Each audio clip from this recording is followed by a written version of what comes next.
Whether you need to block out time because you're taking a vacation or you just booked a role, your agent will most likely ask you if you're part of casting networks to make sure you book out.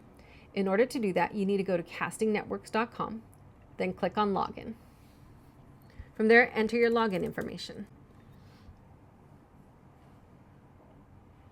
Once you're logged in, click on the top right on your name. Go down to Account Settings, then down to Profile Settings.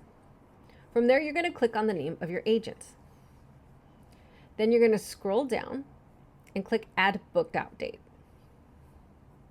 And then you're going to add the dates that you're not available.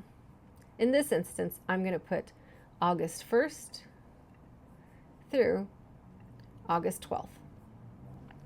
It's going to ask apply these dates to all profiles for Lisa Rodríguez. You want to do that, especially if you have multiple agents, or also so that way it'll show up for your manager. Click Add Dates. And you're done. Now, on the same time, if you need to go out and reverse that, you just go and click here on the X. And it says Remove Bookout Date.